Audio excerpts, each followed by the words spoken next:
Mhm.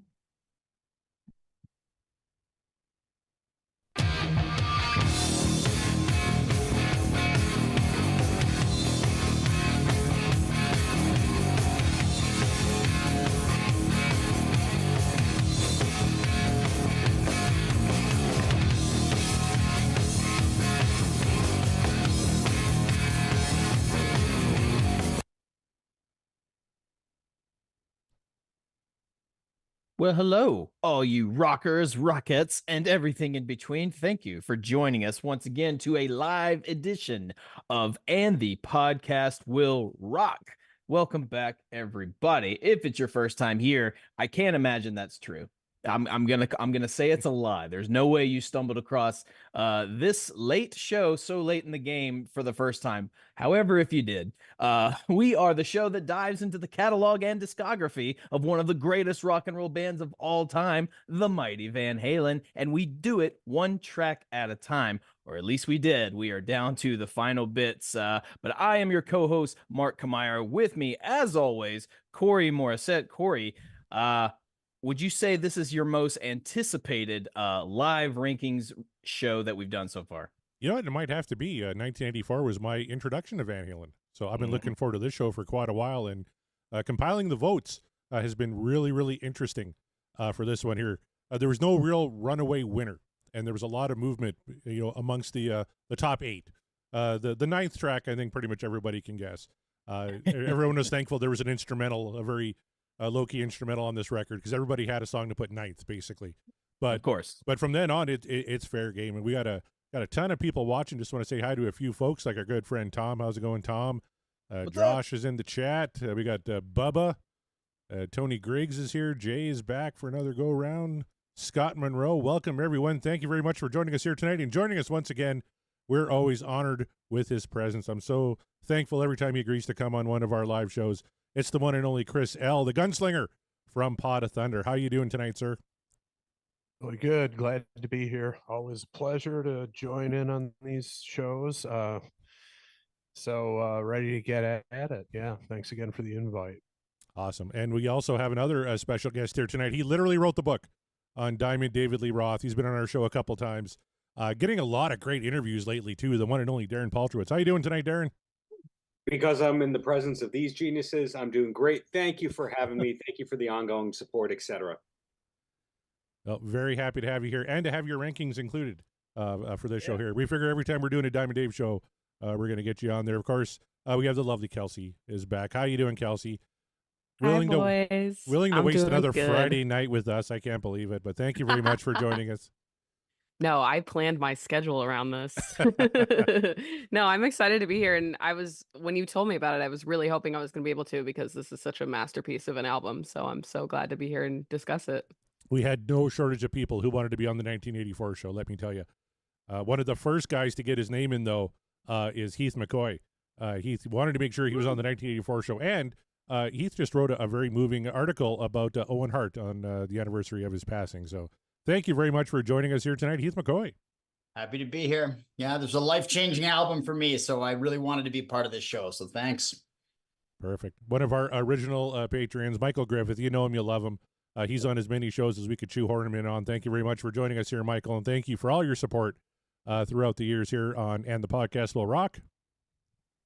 Absolutely. I can't miss this show. This is the first Van Halen album I bought. And like you, my intro to the band, really. So love it. Thanks for having me. Awesome. Thank you very much. And Chaz is here. Okay, Mark, back to you. Oh, yes. Nice. Oh, give him his day. Give him All his right. due. He's Chaz, been with us for so long. He has been with us for so long. Chaz Charles. Got to get him on here to explain some of his rankings. And, of course, a very prolific podcaster in his own right. Why don't you tell us about your suite of shows there, Chaz? My suite of shows? I have a suite shows. now. Yes. Yes, it is a suite. It's a nice, we put it in a cradle. No, we do Rush Rash, which is our weekly check-in with Rush, loosely based on the formats of several podcasters sitting on this panel. And actually not loosely at all, directly ripped off from the format of all your favorite podcasters sitting here. And then we do the Regarding series, which is nothing like anything you would all do. We listen so you don't have to. Some of the finest recordings so far, Lulu by Lou Reed and Metallica, and what was that last one we just did? Oh, Dark Side of the Moon Redux. Why, Roger? Why? So, but going into season 3, we're getting ready to join in with you guys and do a little merger there with regarding Van Halen 3. So we're very excited about that one coming up. So That's right. there's the Schmeat. Should we announce that right here, Chaz, what we plan on doing for the Van Halen 3 live show coming up in a few weeks? Hey, go for it, buddy. Yeah. All right. Well, our last episode talking about Van Halen 3 is going to be their first episode talking about Van Halen 3. We're going to get on the whole regarding Van Halen 3 panel. Chaz, Scott Monroe, and Wolfie are going to be on our show talking Van Halen 3. We're going to rank those tracks, and then it's going to segue right into episode 1 of regarding Van Halen 3. That's going to be a lot of fun. You got it. A whole new appreciation for this work that is Van Halen 3. And we'll leave it at that. It's a work. The tagline is no more aptly named than for this venture. They listen, so we don't have to. Well, so you don't have to. Well, Corey and I have already listened, so I guess for the rest of you out there, you don't have to because we've done the work. Chaz just intentionally decided, you know what, this deserves another introspective journey, and to that I have to salute everyone over at Regarding Van Halen 3. So, that wasn't me. I can't take credit. That's your own Scott Monroe. That is okay. Our, there you go. Our ambassador there that's crossed the aisle and said, "Hey, this one really needs to be appreciated to the level that you go on that Regarding series." And we were like, you know what? It qualifies. Let's do it. So there it is. Yep. Oh, we are graced by the presence of the sexiest man in podcasting, Scott Haskin, showing a little leg in the chat. Woo-hoo. Yeah, everyone's real excited to see that. Tony Grigg says any podcast that discusses Rush has to be great. Well, I got news for you. Hey. No, why don't you check it out yourself? And we can break that. We could break that expectation real fast over there. Don't worry about it. They've all been great except the episode I guessed it on. So listen to any other one, and you're going to be fine. Tom saying that You're boy, great. that Van Halen 3, You're that's going to be a 4-hour show, right, man? If we're lucky.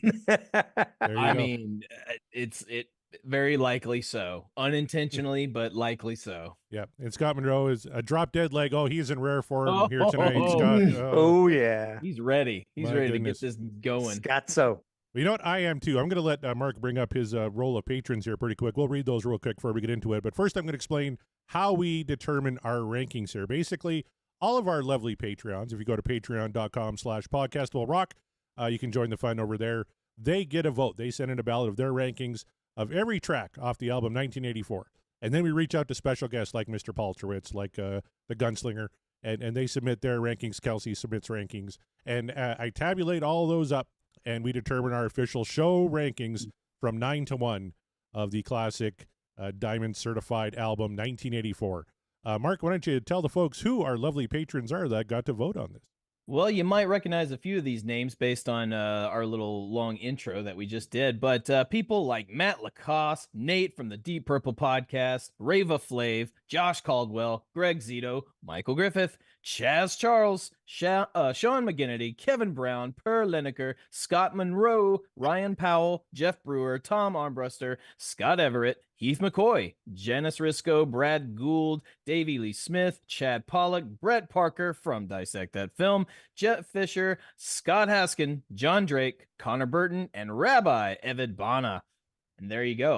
All of you guys. And we have plenty of room for more in case all of yous out there that aren't already subscribed to the Patreon, but you want to be involved with the show going forward on the Patreon. I absolutely guarantee it. So big thank you to the list of patrons already, including, of course, the panelists that we have with us. That's right. So what do you say, Louis? Just dive right into it and reveal what song finished number 9. I already alluded to it. No shocker. No shocker. It's the instrumental that kicks off 1984. Total points on this one, 26. Let me tell you, there was 25 ballots. So it finished dead last on every single ballot except one. Wow. Yeah, and one person ranked it 8th. That's the highest it went. And that person is on this call here tonight. 24 people ranked it last. That's also the most votes it got. It was not ranked by our audience because we don't do the instrumentals on that. But Chaz Charles, you're the one person that ranked this one 8th. I knew it was you. Hey, it was almost another one of Fredo. these. It was almost another hanging Chaz situation. It was like I was going to put it on to jump, but you can't really do that, right? And every place Right. I looked, it's like, nope, it's a firm 9 tracks. So, no, for me, man, it's number 8. I fucking love that song. It's that this album, I'm sorry, another question of, goddamn, love everyone, so how are we going to rank it? And yeah, 1984 for me. I mean, that sound when that came in, it was like, holy shit, that's different. And I think at that time when it came out, since for the genre were very well accepted at the time, and when I heard that, it was deep, it was loud. For me, it kind of had a little bit of presence that others didn't, and so I was like, okay, and it's fucking Van Halen, so all right, I'll take it. So I've always loved it. It's a spacey one. Perfect. Heath McCoy, what were your thoughts on the instrumental here to kick off 1984? I love it. I've always loved it. I don't really consider it a track. I think of it as, for me, it's like the intro to Jump. And Yeah. so when I have to put it aside, like it's the bottom for me, just because it's not a fully formed song. And I wouldn't say it's one of his greatest instrumentals either. Tom in the chat says we should rank all the instrumentals, maybe for the very last show of season 3. Oh, We'll do a maybe pretty so. quick that's one. a good idea. So it's Armbuster. Eruption, then There the you rest. go. Tim Armbuster. Yeah. Yeah. Michael Griffith, 1984, you put that one last as well. I did. I like it though. I do think it really sets the tone for the album. I mean, it says, look, we're kind of evolving as a band. We now have synthesizers and we're changing. And I think the transition from this instrumental, then when the full band kicks in the Jump, because I think like Heath, I think it's really one song, but it's pretty dramatic. You have this instrumental that really, you think about the future when you hear it. It's kind of like, oh, well, where's this going? And your imagination runs wild, and then the band just kicks in and it's pretty dramatic, and then you're in the song Jump. But I like it. It has to go last by itself, but yeah, I consider it kind of one song. It's like you started off in space and then all of a sudden you're Yeah. in the song Jump, which lyrically is nonsensical. So it's like, what's happening? But Jump was big. It was huge, I man. got It was, issues yeah. with the nonsensical thing. We'll get into it. When we... You're right. I'm getting ahead of myself. I apologize. That's right. Chris L., what did you think of this as the kickoff for the album? I'm not too keen on the synthesizer instrumentals in general. Sunday, is it Sunday afternoon in the park? I Yep. should know this after Yeah. all these years. Yes. Sometimes I think it's Saturday, but a weekend day in the park. That's Yeah. Chicago. That one. Yeah, Yeah. that song. Exactly. Intruder, this, I just kind of lump them all together. And once I finally got this album on CD, there wasn't a time that I didn't just skip to track 2. It just does nothing for me. Just never saw the reason for it. I mean, I get it. They've always kind of packed filler on some of their albums in terms of these instrumentals and the occasional cover that wasn't necessary, but this one just never moved the needle for me. I'm in agreement with you there, Chris. I felt the same way. Now, Darren, there's no David Lee Roth on this track, so you must love it. I'm intrigued by that opening statement. And by the way, Van Halen 3, that episode, can you subtitle that? How many say why? Nice. Oh, I love it. The gift is yours. But How many say why? really smart things said about the 1984 instrumental opener track. To me, the thing that I'm really curious about is, did Michael Anthony play a role in this track? Because the bass solo that he was doing, I think in 82, has elements of this, and we've never got the full story. So if we find out that Michael Anthony really wrote or co-wrote this, then I'm going to make it the best song on 1984. But otherwise, we're going to make it the 1984. All right, Kelsey, we'll give you the last word on this one. Your thoughts on the instrumental 1984? Yeah, like it's never one that I've listened to on my own. I've probably listened to it maybe once, but just like fully. But I don't know, it's interesting to see like their creative, I don't even know what the word is, but like I just think it's interesting to see what they can do without making it like super, I don't know, it's weird to describe. Like it's an interesting song, but it's so 80s, and it's interesting to see Eddie from that point of view versus like him shredding on guitar and like anything crazy like that, or even like see the band from this point of view, just like an intruder, like any type of instrumental. But yeah, it's definitely not, I put it last just because it's like, it's not really there's so many other better songs on this album that I'm like, I wish they would have just put another song on here versus like an instrumental. You know what I mean? I feel like Right. they could have thrown something really good on here, but you know, yeah, it's an interesting open for sure.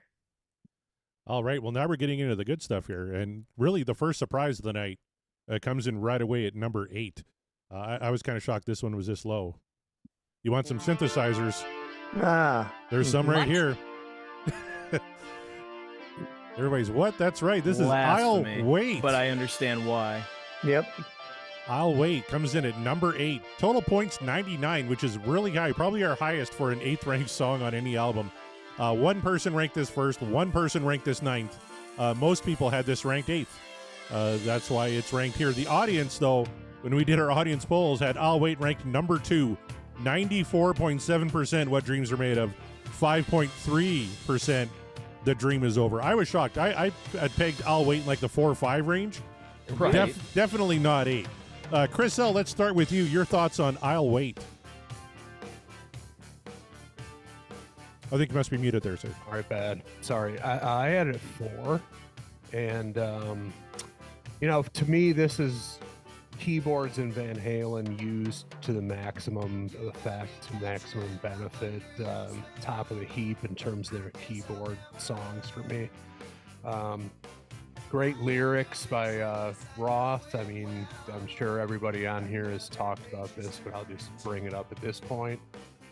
Underrated lyricist in general, in the history of rock, in my opinion, and this is one of his better lyrical efforts. And Alex is great, just rock solid groove on this thing, outstanding guitar solo. Shocked to see it collectively this low, and also seeing that someone had it 9th below 1984. If they're on the panel, they're going to have to explain themselves. They're coming up. Okay, can't wait to hear that rationale. But yeah, I had it, like you said, Corey, I had it right at number 4. So I'm a big fan of this track. It was big on Detroit rock radio when the album came out, so it was not a deep cut by any means. Well, I was right there with you. I also had this one number 4. Darren Palchwitz, though, you had this one ranked number 2. Yeah. You know, when I was growing up and I heard this song, it just sounded like dated 80s synth pop to me. It grew on me over time. I think that there's a lot of interesting things about it. First, it's the only Van Halen original that has a co-writer on it because of the Michael McDonald saga.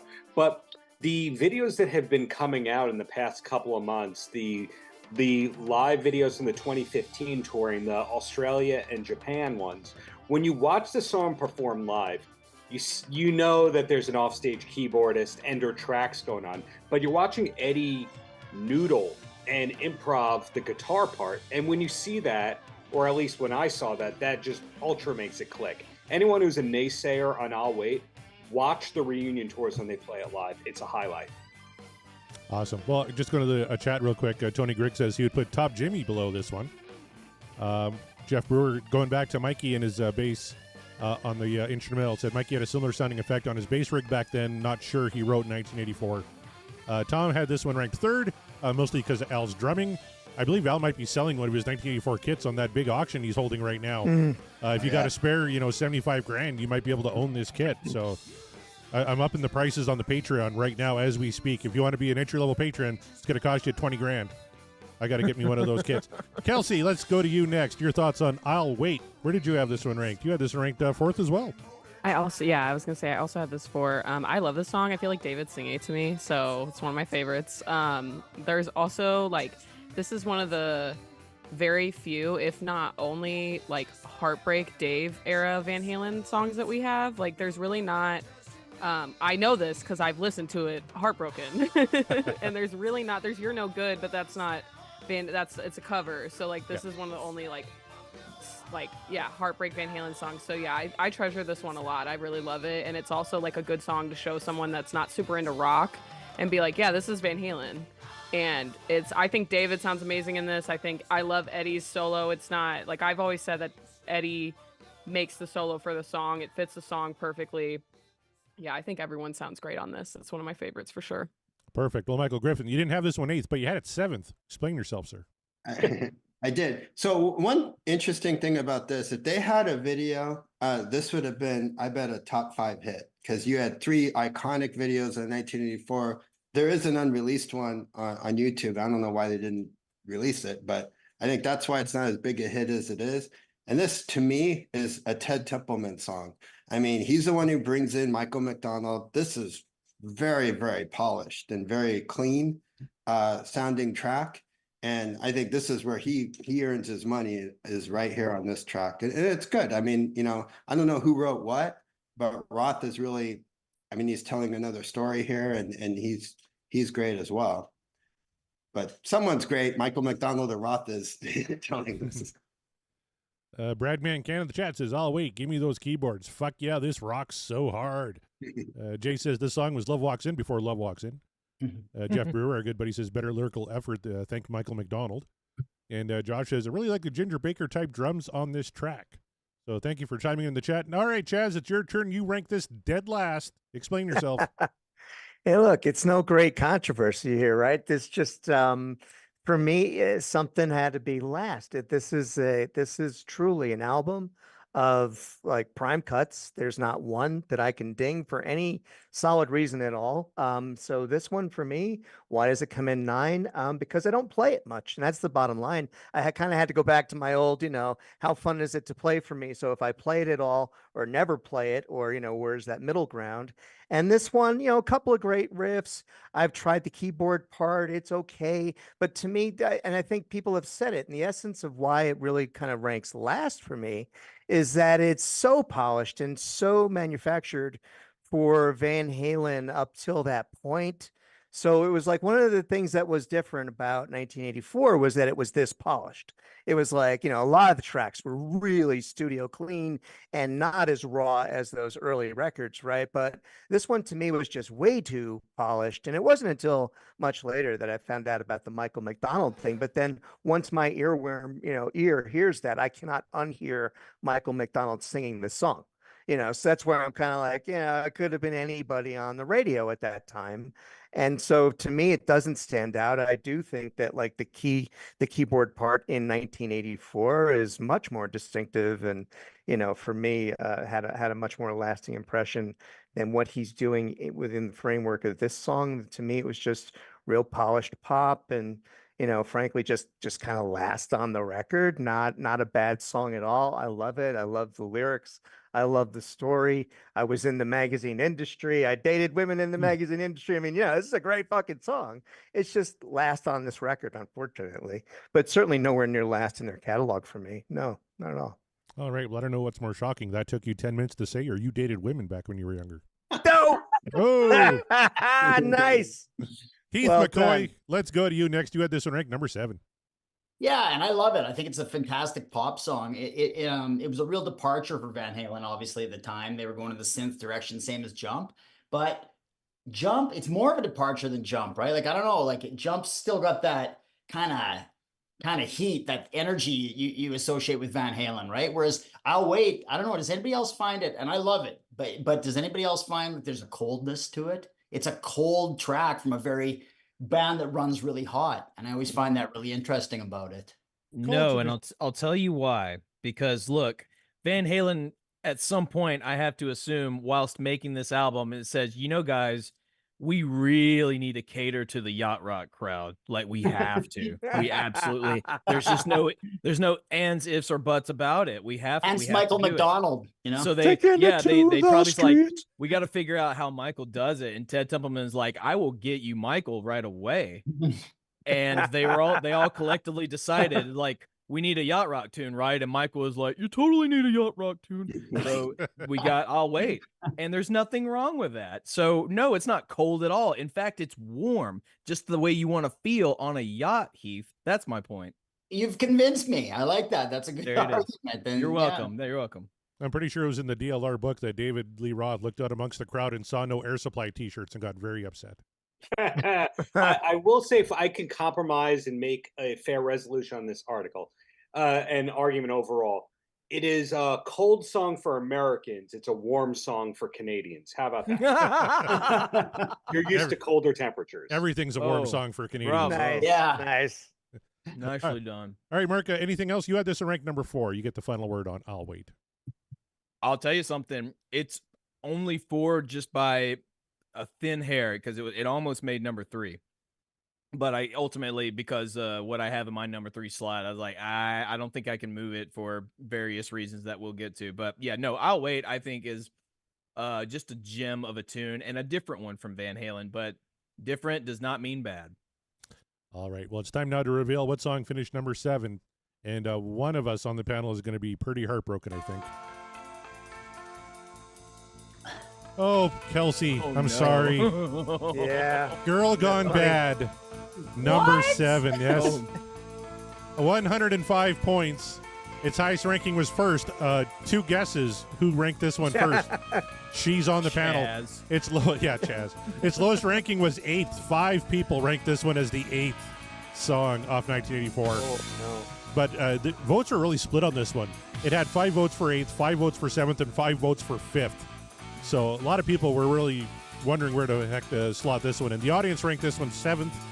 Back in the day, Girl Gone Bad was 87%. What Dreams Are Made Of, 12%. The Dream Is Over.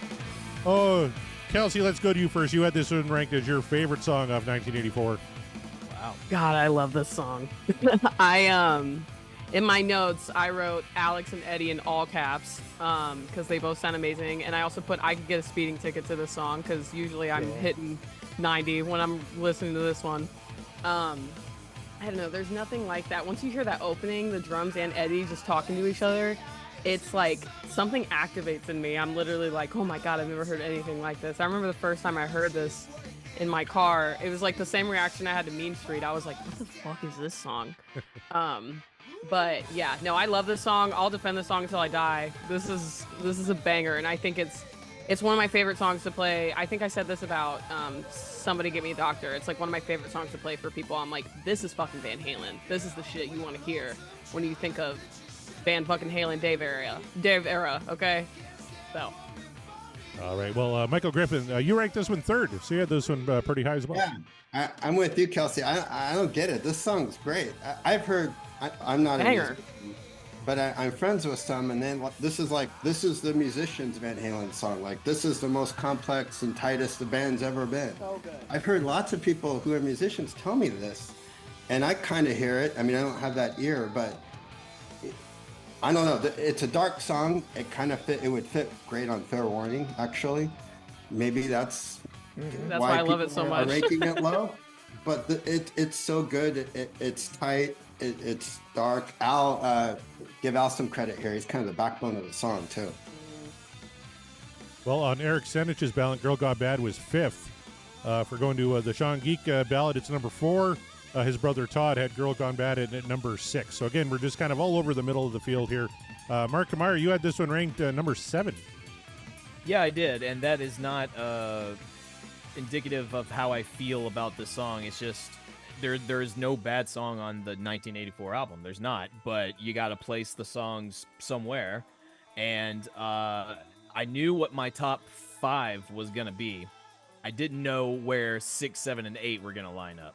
So this was just kind of a literal roll of the dice almost between this one and another one that made it above it. So that's all. That's the only reason why it's number 7 for me, is that I knew that there were going to be at least 4 to 5 other songs that were going to come ahead of it, but then I had to decide where in the middle this was going to go, and it just happened to land on 7. It is a banger, as Kelsey says, as Michael says, but it just ended up low because it had to. All right, Chaz, you had this one ranked number 7 as well. Oh yeah. Oh well, like everyone's saying, it's a fucking banger and all that. But like Michael said, this is one complex piece of fucking Van Halen music right here. And so yeah, just all honesty, as a guitar player, can't fucking play it. That's why it's so low. I can play bits and pieces of this, but it's like no way. You know, it's one of those like I'm not worthy and move on. Yeah, absolutely. Just had to fall somewhere, and so I can't play it so much. There it goes, toward the bottom. All right. Well, Chris, this was your lowest ranked non-instrumental on the record. Yeah, sorry about that, Kelsey. But yeah, I think it's I'll remember more of this. Yeah, I think it's more of a case of just the album's so great and something's got to be down there, which we say on every one of these shows. And people know if they've paid attention to my rankings in the past that they know that I like the deep cuts, almost to a fault. I think I placed 2 deep cuts on Fair Warning above Unchained. Oh, yeah. So I took a lot of shit for that, probably deservedly so. So I'm definitely a big fan of the deep cuts. I can't explain why, but this just compared to everything else on the album, this song just didn't resonate with me, and I don't have a decent explanation for it. Everybody said that the right things. There's the energy, the interplay. It's got all the ingredients. It's just for whatever reason, compared to everything else except the instrumental, it just didn't do it for me to the extent of the other tunes on this album. Can I bring up something here? Sure.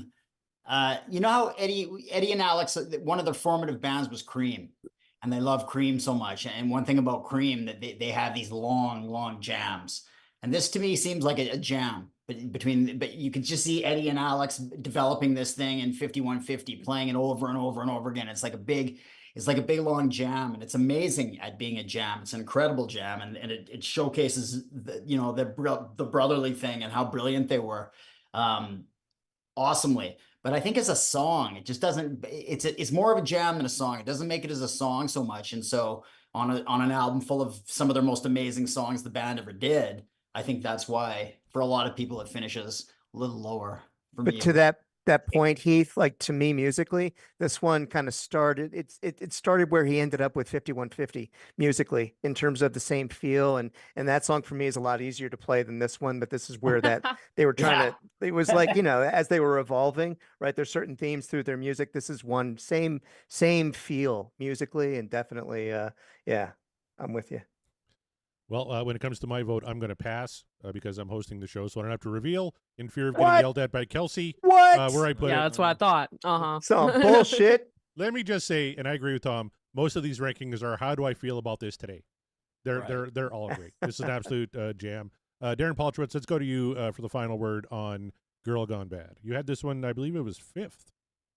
Yeah, the way I can bring everybody together who's listening and participating in this whole thing is there's undeniably 8 great songs on this album. And how many albums ever have 8 great songs on that? So like what Tom just typed at us, it kind of depends on how you feel that day. There's some days I want to jam. There's some days I don't want to jam. I think when I rated this, I didn't want the jam, but everything that Kelsey was saying, I get it. I'm with you, but sorry, there's 8 great songs on this album. There really is. And it's time now to reveal the song that came in at number 6. And this is another surprise for me because I am a fan of the saga of Top Jimmy. It comes in at number 6. Oh, that's so good. Number 6, Top Jimmy, 112 points. Its highest ranking was 2nd on one person's ballot. Its lowest ranking was 8th on 4 people's ballots. The most votes it got at a position was 6th. 7 people voted it there. For the audience, this was the 4th ranked track on 1984. 91.9% What Dreams Are Made Of. 8.1% The Dream Is Over. So Top Jimmy coming in at number 6. Mark Kammeyer, let's start with you. I know you think Top Jimmy cooks, but you had this right here at 6. Right here at 6, yeah. Again, it's not it's not a pass on how it is quality-wise as a structured song. It's just it fell where it needed to fall. Now, I did struggle between Top Jimmy and the previous track, Drop Dead Legs, Girl Gone Bad, because I didn't know where they were going to end up. So this was the ultimate toss-up. So it didn't quite make my top 5. It was close, but number 6 ain't bad. And again, I love the song. It does cook. In fact, I just had to put this at at number 6. All right. Well, Bubba in the chat says Top Jimmy cooks and should be higher. I agree. I actually had this one at number 5. I wasn't that far off. But Michael Griffith, you came in here. You put Top Jimmy at number 8. I actually had Top Jimmy last, and then Corey put me in the penalty box and said, "Oh no, 1984 and Jump have to be separate." So I was thankful because I did not want to put Top Jimmy last, so I put 1984 last. I like the song. I mean, look, this is like, you have a bunch of 10s and a 9 and an 8, I guess, on this album. If you move 1984 aside, it's great. It shows the band's versatility. I mean, now they're swinging, and blues are here, and of course rock. So it's cool. Ode to the Club Days. The story is pretty funny, the whole thing with Top Jimmy. So it's great. Roth at his best too. The lyrics are great. He's telling a story. I mean, this might be his best album lyrically, I think. It's right up there. Right on top of his game. All right, Chaz, you think Top Jimmy cooks? You had this one second. I did. I love playing this one, man. So I've got a little, I did my own little Frankenstrat and called Von Frankenstein, and I keep it tuned. It's got a fucked up tuning. I'm not quite sure exactly what it is, but when you're playing the harmonics on this, you got to be tuned just right. And boy, when you nail it, it's just so much fucking fun. And then the strumming in this too, a lot of fun. I love messing around with this. And I've got another guitar that I've got tuned to like a Nashville tuna kind of tuning, and I kind of blend those. And oh man, this song fucking cooks. I just love playing this one. I could play it all day long. And for every other reason everybody said too, the lyrics. I mean, this is just, for me, this was Van Halen at the top of their game. Totally. Nobody was doing anything like this. Amen. Kelsey, you had Top Jimmy right where the audience did, or right where the panel did at number 6. Yeah, I do like this song. Like everyone pointed out in the last one, just a bunch of other songs that I like before, like more than this. I like that you can tell that they're having fun in this song, which is like something I really like when I put this on. I'm like in a good mood, and like, and I think the thing about Dave era Van Halen is David's really good at storytelling, and this is a great example of this one. This really paints a picture.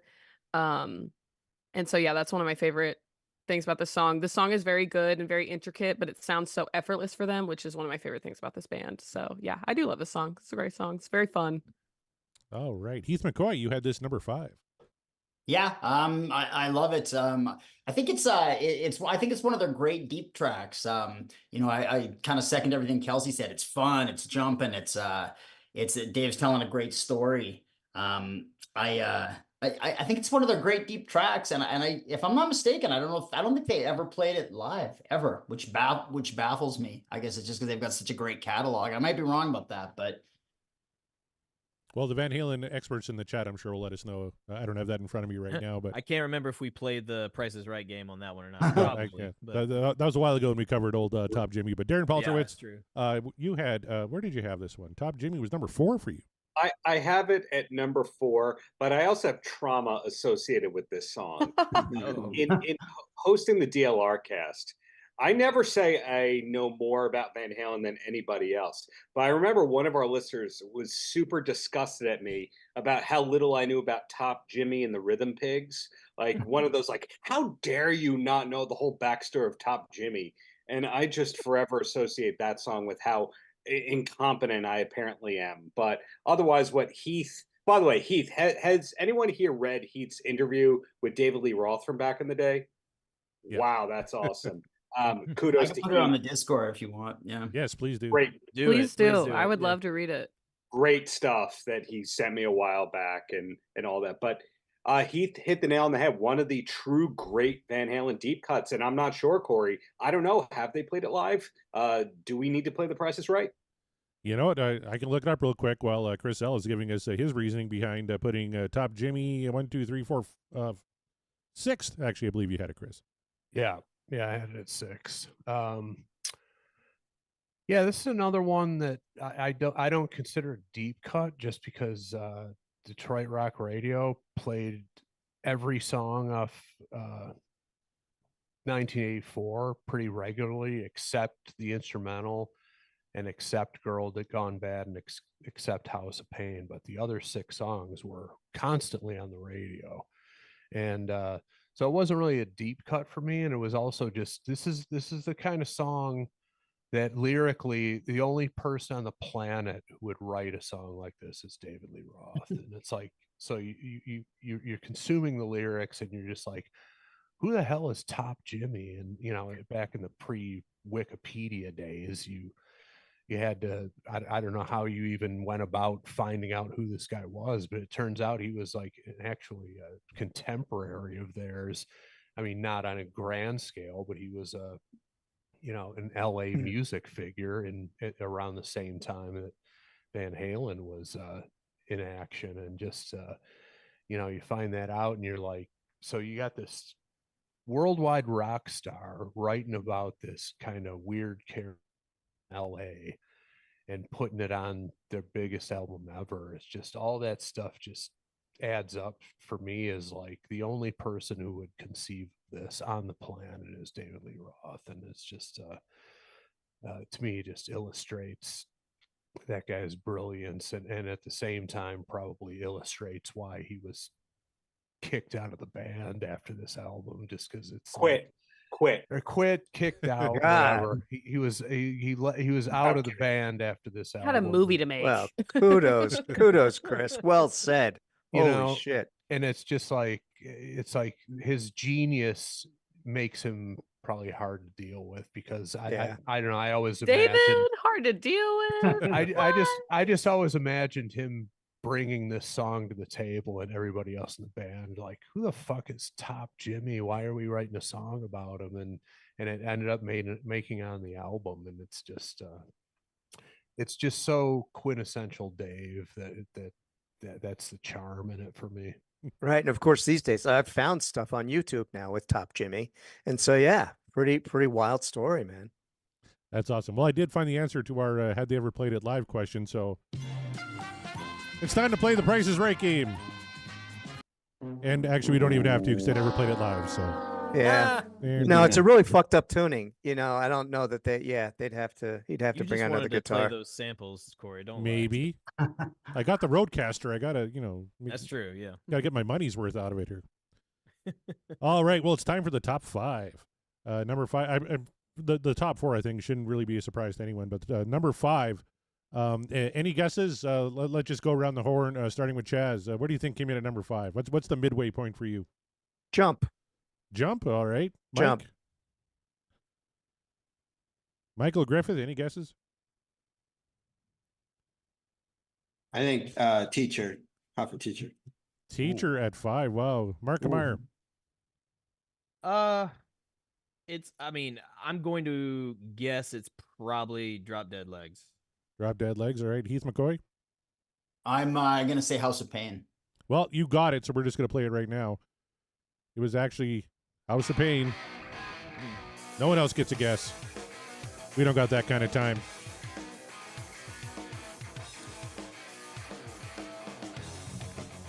Number 5, House of Pain. This is a personal favorite of mine. I had this one ranked quite high on my ballot. This was number 3 for me. It finishes with 124 points. One person had this ranked as their favorite track off of 1984. One person also had this ranked 8th. So, again, a big swath there. Most votes was in 7th spot. 7 people ranked it there. The audience had House of Pain ranked 5 back in the day. 91.1%. What Dreams Are Made Of. 8.9%. The Dream Is Over. Eric Senich has this at number 6. Actually, Sean Geek from the Sean Geek and Fast Red podcast put this one number 2 and said it was because of our show. He had this one ranked much lower, but we kind of turned to Mark, and he said if no one likes that, blame the podcast. So I'll gladly take the blame for that one because I dig House of Pain. Chris L., let's start with you on this one. House of Pain, a nice heavy track from the boys here. You had this one ranked number 3. Yeah, you said it right there. It's the heaviest track for me on 1984. The riff is killer after that little intro there. It's just really grinding and dark and heavy. This is a song for me. It could have been on Women and Children first or Fair Warning. Somebody brought up, might have even been Tony Griggs who's on the chat, but somebody brought up that this was from the original Gene Simmons demos. Yep. And yeah.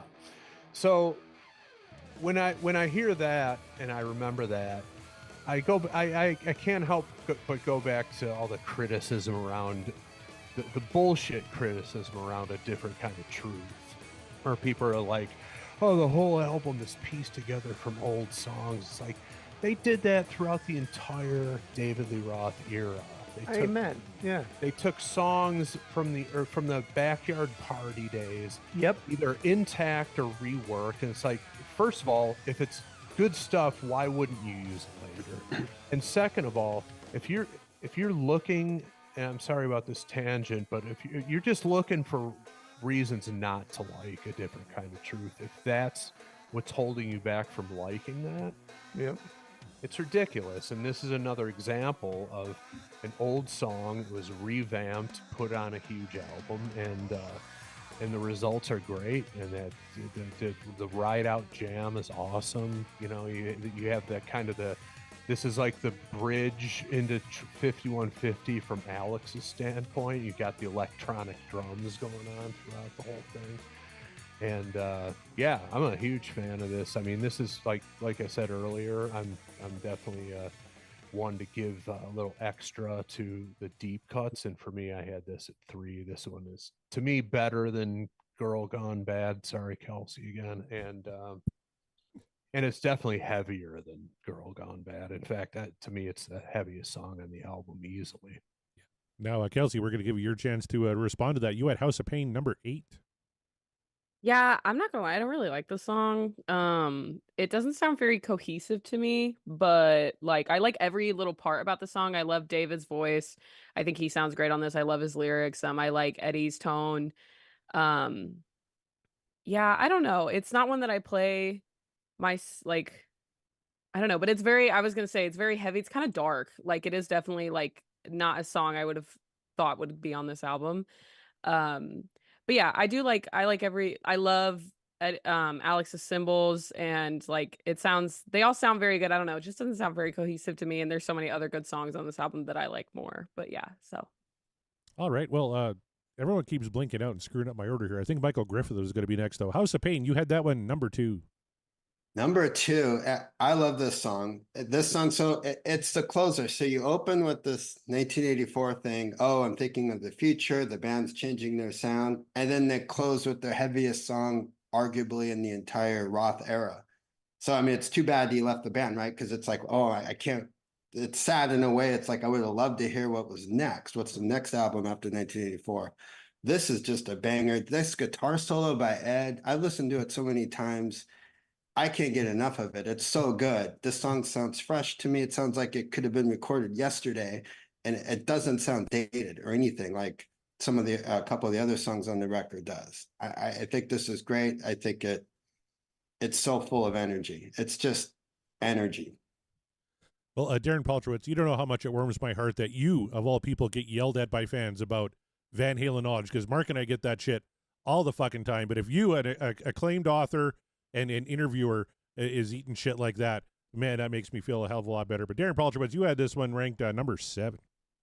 Oh, we could do like a top 20. You didn't know that, you idiot, countdown of things that I've been corrected on. Sometimes those people are wrong and they feed me misinformation.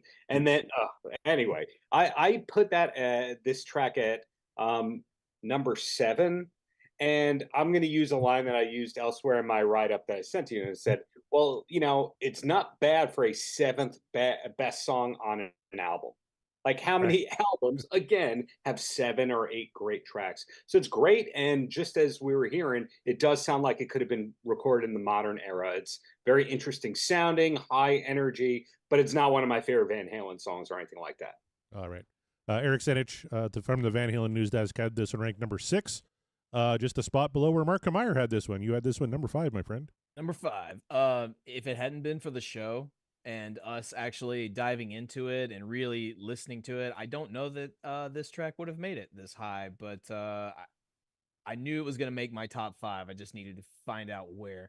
And it wasn't going to leave the 5th spot regardless. So yeah, that is why House of Pain, it rightfully deserves to be in a high position. I think it is a banger, heavy Van Halen track, and it's awesome. but I think, yeah, if it's at least top 5, I mean, I can sleep at night with that comfortably. I think, at least, that maybe that's just me. Yep. And Chaz Charles will give you the final word on House of Pain. You had this one number 6. Yeah, it's one of those, it easily could have come in higher. I just don't play the whole thing consistently enough, but it's one of those, it's a riff that like we're singing around on stage, like, waiting for somebody. I'll just like throw that one in and people will be like, yeah, so it's like immediately recognizable as one of the heaviest Van Halen riffs ever, right? But for me, like someone said, this was the Gene, this goes back to the Gene days and everything that was said, hell yeah, about the, a different kind of truth, right? But this one I thought came together really well when they did it as House of Pain. The earlier version was a little spacey, right? He had this like, there's a part where he's coming down the mountain or something, or he's like flying off there's like a really weird verse in there. And I thought this one, with the way they brought it together, the whole bondage theme, it was just so dark. Like you said, this could be on Fair Warning, but for me, and you just got that energy, just like Michael said, a little feel of loss of control in there. Anyone, among other things, Yeah, it's just a great track. Can I please just say one thing about this? No. I'm dying to get this out about House of Pain. I know they wrote it back in this with the Simmons demo days, but I wonder if Dave redid the lyrics. Oh, he did. He did. Did Yeah. he? Because to Yeah. me, this is like about the last song before Dave splits, because it's like a relationship that's ending. It's, Oh, yeah. It's dark and Oh, it's yeah. angry and it's there's a kinkiness to it and it's heavy, but it's it's about say you want to leave me because I always tie you up. I try to love you tender, but you only like it rough. And then at the end, but they're like stuck together. I'll fix it so you can never leave. Yeah. Yeah. I'm gonna fix it so you'll never leave this house of pain. Right, I really right. think that it's about the breakup. I Yeah. think that and I think it's so fitting that it was the last tune before he leaves. Yeah, it's a powerful song, no doubt. Interesting. Good stuff. We're coming up on number 4, and Tony Griggs is saying this might be shaping up to be close to his top 3. He would have this above Jump. Well, guess what's coming in at number 4? That's right. It's the hit. Their only number 1 single comes in at number 4. How about that? Jump. Here we go. Total points 134. 5 people had this ranked as the best song off 1984. 2 people had this ranked number 8. The most votes it got was in the 6th spot. And the audience ranking was 8th. They actually ranked this as the least favorite non-instrumental on 1984. The ratings on this one, 86.4%. What Dreams Are Made Of. 13.6%. The Dream Is Over. Let's start with Darren Paltrowitz. Darren, I think you agree with the audience on this one that you had this one ranked at number 8. Yeah, I've just heard it too many times. Yes, if you listen on headphones, you pick up on new drum fills and extra things, but I've just heard it too many times. If I never hear Jump ever again in my life, it's totally fine. Well, Fruitcake Tony's giving you a shout out in the chat. He says, hi, Darren. But now hearing Dave Grohl sing it over the piano to John Lennon's Imagine, now that's classic. All right. Chris Oh, Ells. and I'm sorry, and The Bird and the Bee, that was a fantastic version. And Mary Lou Lord had a great. There's a lot of covers. I just don't need to hear this particular recording ever. Bird and the Bee, spot on. That's an excellent version. Yes. Yeah, it's hard to get past the fact that you've heard this song maybe 6 million times in your life. I get it totally. Yeah. This is true. No Yeah. mas. Chris, did that affect your ranking at all? You had this one at number 7. Did what affect my ranking? Just hearing it over and over again. Yeah. Yeah, I mean it's a big part of it, but it's too soft for me. It's not what I want from Van Halen, and I was definitely a little disappointed. I mean, it's not as lame as the Dancing in the Streets cover. Let's get that straight. Yeah. It's the worst song in the Roth era, and I will die on that hill. Oh, Hands shit. down. Totally unnecessary, weak. Just no need for it. So Jump is not that bad. I didn't realize that was such a hot take, but I actually feel great about it. I didn't either. I'm good with it. I was kind of in agreement. Yeah. Hot I will damn. die on that hill. I will die on that Whoa, hill. he's But, willing to shed blood. But yeah, Jump is, it's overplayed. It's kind of like the "You Shook Me All Night Long" of Van Halen. It's like, okay, I get it. It's a good song. Fair enough. Sure. But I don't need to hear it again. And just, you know, here we go with the synth lead and stuff like that. It's just like, this is not what I want from Van Halen. It paved the way for some, you know, even worse venturing down that road in the Van Halen era. So, wow. And I would say that compared to the day when I did my rankings, trying to kiss up to Kelsey here, I would probably rank this lower than Girl Gone Bad today. So, all right, one thing we do on it. Damn. If I can just close with this, one thing that happens on my show a lot is that as we hear other people discussing songs and they like are into the song, sometimes their enthusiasm wears off on the other people on the panel, and we like adjust our votes accordingly. And I think that's happened for me for Girl Gone Bad. I would definitely bump it up above Jump if I was to redo my vote today. Yeah, I would have to agree. Kelsey, let's see your take on Jump. You had this one number 7. Well, first of all, glad to be of service. I will defend that song till I die. Anyways, yeah, I actually have really good memories associated with the song. There's an 80s band that I see that's out of Chicago that plays the song every time they come through. And so what I think when I hear the song is me dancing with my best friend to like one of my favorite bands I love to see. Is it overplayed? Yes. Do I play it myself? Like when I put Van Halen on in the car? No, but I do love the contrast between like the beat and the lyrics. One of my favorite thing about this song is that you can listen to it when you're on top of the world, but you can also listen to it when you're rock fucking bottom, because it's like one of those things where it's like, oh, well, you might as well jump. You know what I mean? It's like you could be like in such a good mood. It's like, might as well jump, or you could be in the depths of whatever and be like, might as well jump. So that's why I do love a song, but I also have really good memories with this song. So well, what cover band out of Chicago is that you're talking about? Hairbangers Ball. Oh yeah, okay. Yeah, I love them. I've seen them. I know the guys in it, and they also play Panama, but they usually play this one. But yeah, I love this song they play it very well. Those guys been around forever, so they're awesome. Well, yeah. Robert Turner in the chat is not a fan. He says Jump sucks. I hated the synthesizer. My head's gonna explode if I don't get to fucking defend this song. Well, we're going to you last, Heath, just because you said that. Scott Haskin like to point out the drumming over the solo is killer, and Tony Griggs would also like to nominate, along with "You Shook Me All Night Long," "Crazy Train" and "Rock and Roll All Night" as songs we probably never have to hear again. Let's go to Chaz now, because I know it's killing Heath. Chaz, you had Jump ranked number 5.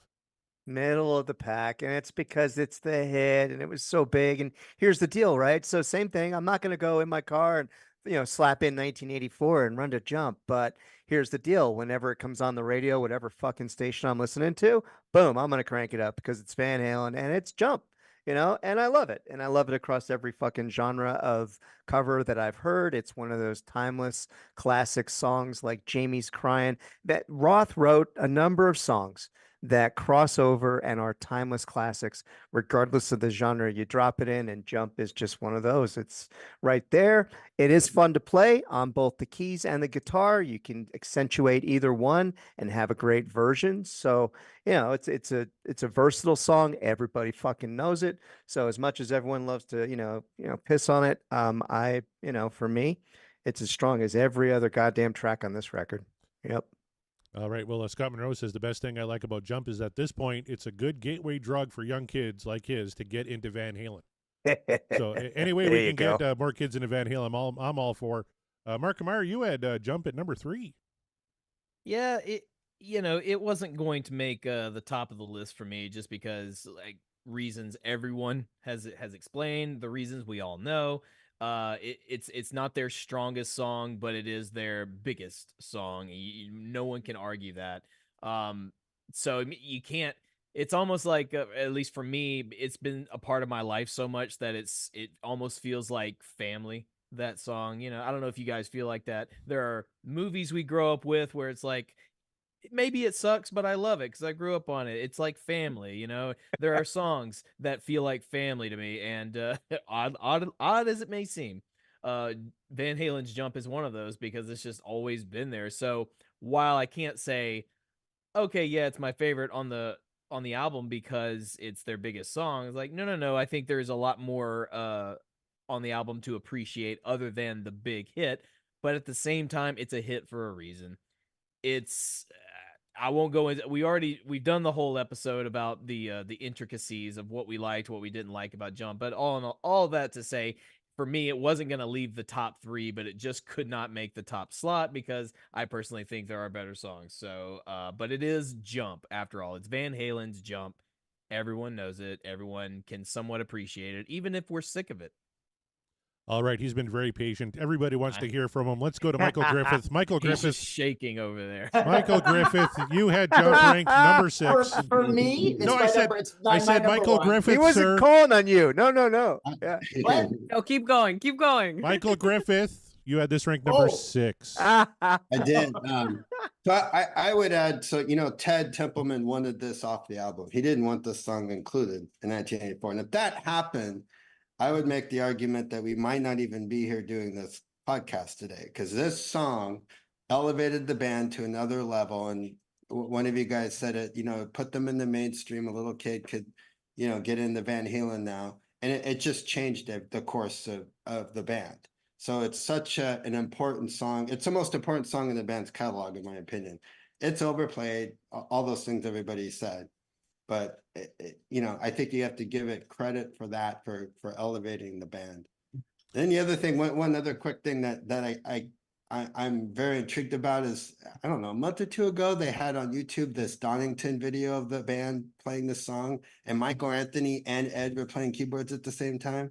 I can't get that out of my head. It's like, was that on the recording? Is that not on the recording? Saw it. I saw it. You're right. Yeah. So that part's cool. I'm intrigued by that too. So see, the song is still bringing up questions even now. All right, let's go back to the ballots. Ryan Powell, our good buddy, had this ranked number 1. Oh, sorry, Mark. You go ahead. We have lots of time. Go ahead. Another thing, I wouldn't call this if we're gonna compare or if we're gonna use AC/DC analogies. I would say this is more the Back in Black for Van Halen. You Shook Me was kind of their big single, though. It was like the charting single, right? So yeah. I feel like in my lifetime I've heard Back in Black like just so many more times than You Shook Me, but I guess that's just me. Never mind. Yeah, come to Canada sometimes. They play You Shook Me every fourth song on classic rock radio. Ryan Powell had this number 1. Scott Everett had this number 1. By the way, his kid's graduating this week, and that's why he couldn't be here. Happy graduation. You're here. Eric Stenich had this number 1. Todd McGinnity had this number 1, as well as Heath McCoy. Heath McCoy, tell us why you had Jump ranked number 1. Mark, you said this song was like family to you. For me, this is not family. It's the song that popped my rock and roll cherry. This song made me a rock fan. I was a bit of a rock fan before, but this like turned me and made me a rock fan for life. The video, I remember seeing the video, and they were like superheroes to me, the whole band. But the song itself, like I just love that, that big anthemic keyboard, and I love the the musicality of the whole thing. I love that it when the guitar solo happens, they almost break it. Like it's this amazing pop song, and then the guitar solo happens and they almost break into like a prog rock sort of thing. It's like totally like to play that as a drummer, it's impossible to play. But the thing about on this show, we constantly talk about how the lyrics are so lousy for Jump. And I like couldn't disagree more. I think that it's it's about, the message is very simple. It's about taking a chance, going for it. But it's stated in this sort of just this metaphor, this simple metaphor, Jump. Everybody, it's sort of vague. Everybody can relate to it. I think if Sammy Hagar did a song about a similar thing, it would be called, Take a Chance, Go For It. It would be a cliche.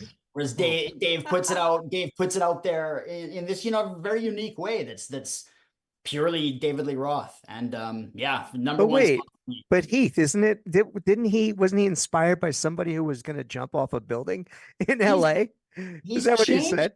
Yeah, but he was saying, but but it was supposed to be like, go for it, man. You know, it was he's changed his thing on it a few times too, like Dave does. He changes his, like, he's also said it's a vibe, not a verb, and all this stuff. I mean, Yeah, I've heard that quote. Yeah. Dave is the If I Marty can, Jannetty of the rock and roll world. Oh, Marty Jannetty? That's just horrible. That's a terrible thing. Just telling tall tales everywhere he goes. Like the big fat guy. Ah, hey. if I can add here, he has a really good point. When you think about the great lyrics of Jump, like "Ayo, hey you, who said that?" Yeah. Excellent Baby, words. how you been? Come on. Hey, listen. That's a Someone's knocking throwaway. at the door. Someone's ringing the bell. Someone's knocking at the fucking door. Someone's ringing the bell. Do me a favor. Open the door. Let him in. Right? That is a timeless classic rock song. And it's not that much more complicated than anything Dave did. Now, I would argue this was like Dave. This is Beatles level Dave. Honestly. I think so too. Beatles level Dave. I'm holy cow. serious. I'm serious, man. Everyone, like he said, everyone can connect with that idea of jump, whether it's jump off the fucking building or hey, jump into the game or jump into life. And I've heard Dave get wishy-washy on what he meant by this, but I think that overall sentiment is what connects so many people to this song. It's that it can be taken in so many different ways. Fair enough. And it is like a Beatles song. Well, you mentioned Sammy Hagar. If he had wrote the lyrics for it, he did. It's a song called "Winner Takes It All," and it's the love theme from the best arm wrestling movie of all time, Over the Top. Over the top. The arm wrestling, like has anyone ever won an arm wrestling match with that particular move? Can No, anyone actually do that move? Stallone can flip do it. over from Stallone did it, and that's good enough. I'm pretty sure that's illegal in arm wrestling. You're not allowed to get that kind of leverage over your opponent. But It was the 80s though. Yeah. Like they got away with so many things in the 80s. yeah.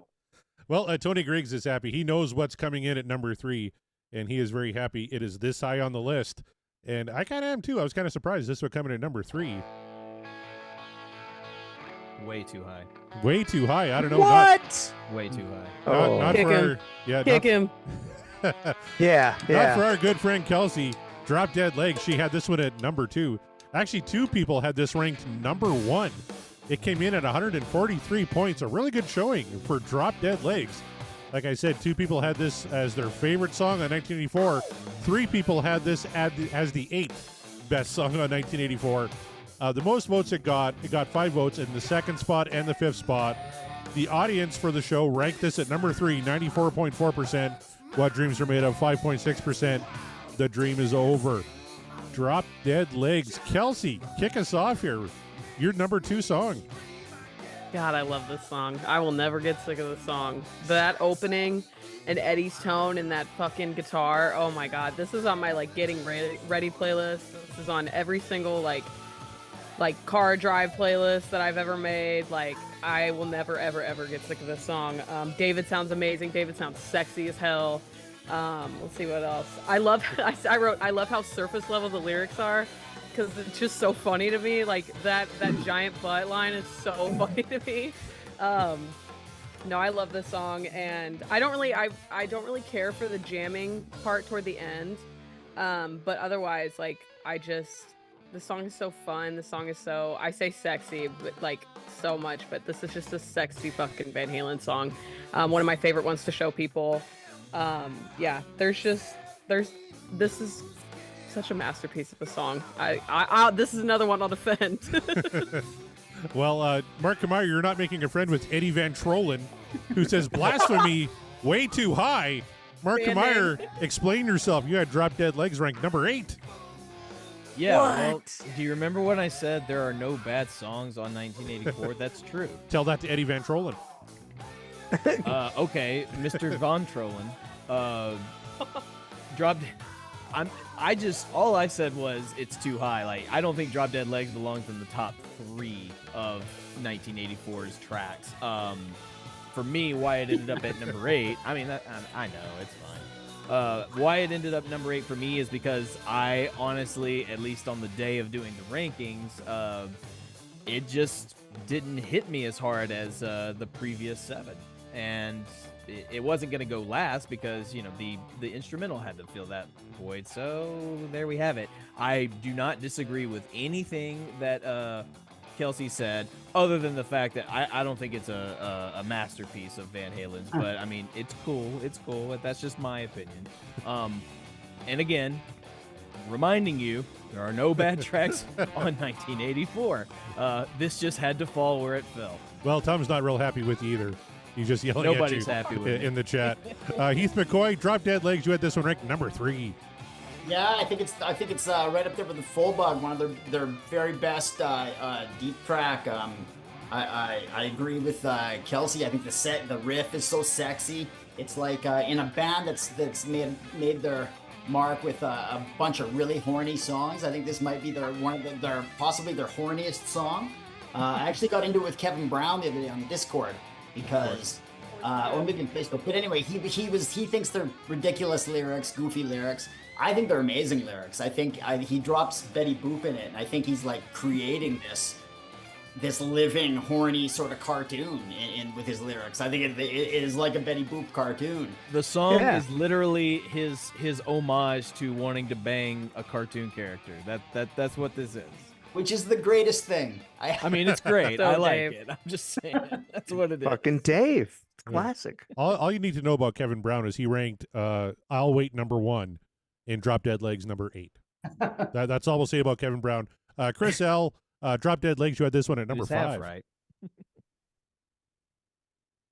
Say what? Chris, I believe you're next. You had this one ranked at number 5. Yes, I did. First of all, I noticed something that came up in the chat. Somebody said that Dancing in the Streets is better than Where Have All the Good Times Gone? Yeah. Listen, I know it's Friday night. Stop doing bong hits right now. Just stop. You've done too many. Never. Just rein it in.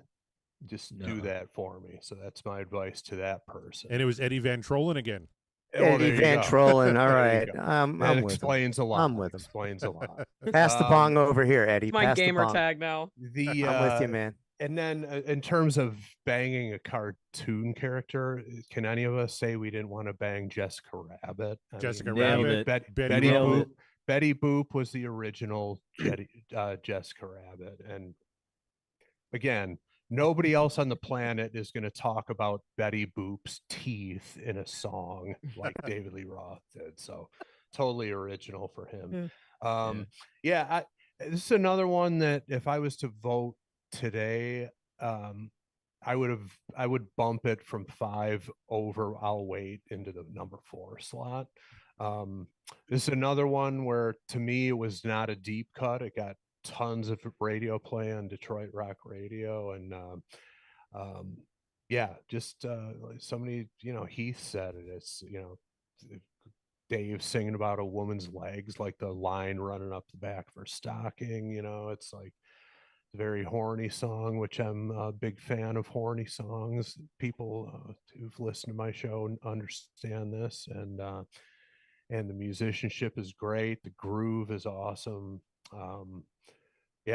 This is like I said, if I was to vote today, it would move from 5 to 4 for me. Sounding better to me today. You want to talk about horny songs? Pot of Thunder does 2 months dedicated to horny music. We do. Yeah. So Boner rock. All right.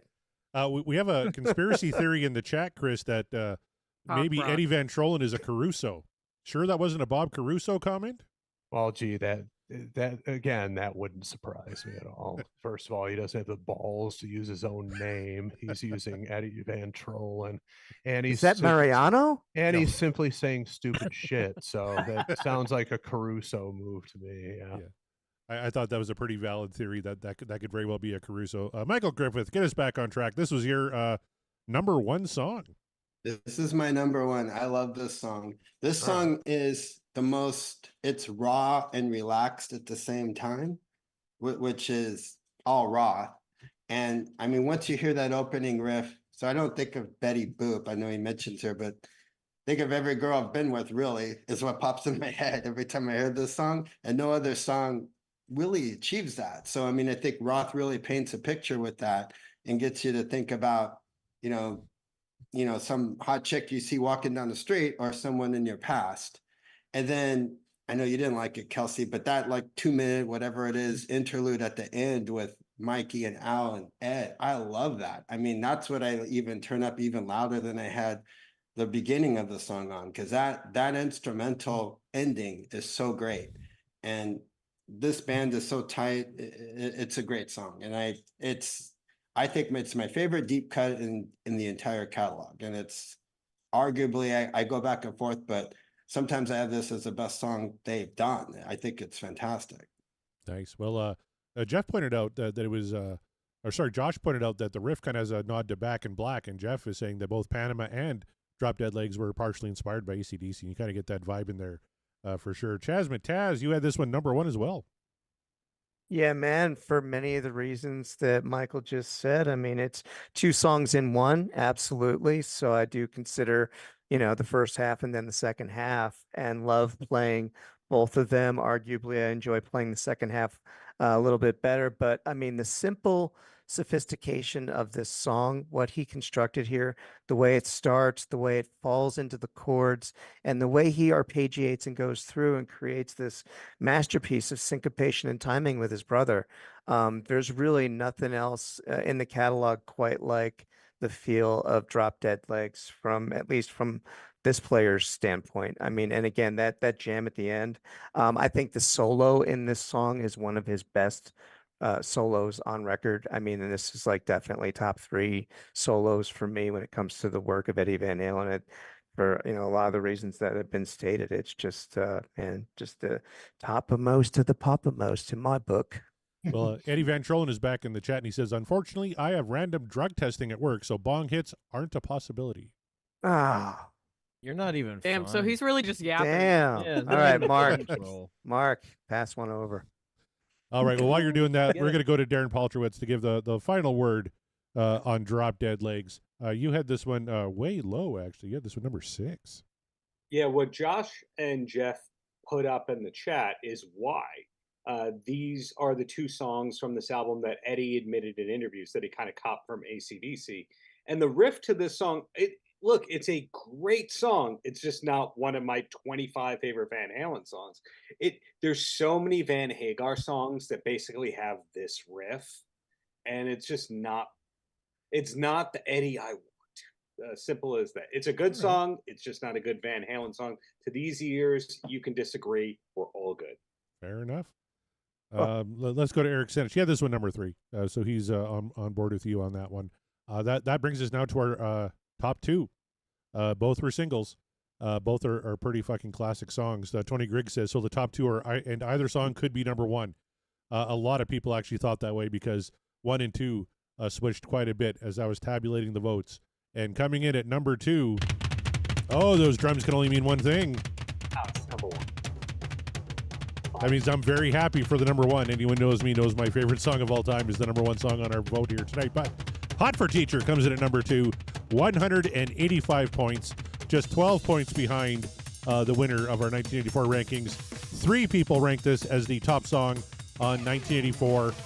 2 people ranked this as the 5th song. So its lowest ranking was 5th. The most votes it got was 2nd. 10 people ranked this as the number 2 song on 1984, including myself. The audience ranking has Hot for Teacher at number 1, 96.3%. What Dreams Are Made Of, 3.7%. The dream is over. Eddie Van Trollen says this should be number 1. Let's find out if the panel agrees. Darren Paltrowitz, I can see you throwing your hands up when I was reading the results. What are your thoughts on Hot for Teacher? This is obviously the best Van Halen song ever made and the best song of all time in the history of music. Fact. I'll explain it like this. Let's say you're not a dum-dum and you like your songs to have a little bit of everything. You like your songs to have a good riff, a good chorus, a good solo, humor, great lyrics, energy. This song has every damn thing you ever want in a song. So anyone who tells you that this is number 2 on the album is just wrong in life. I've been wrong before. I put this at number 2, but that's only because I love number 1 a little bit more. Chaz, you have Hot for Teacher number 3. Number 3, because I love the other 2 more. Come on, what the fuck? Actually, what Darren just said, he shamed me. He shamed me. That drum solo, right? So for everything about this band, that stands out every player, this is. I would agree. Best fucking standout on the album for every player's contribution to what made Van Halen great. Well, Eddie Van Trollen says this song should be number 1. This song jams. Combined with the video, it doesn't get any better. Michael Griffith, you got some explaining to do. You had this number 5. So videos, I'd put it number 1, just to say that. But there you go. There you go.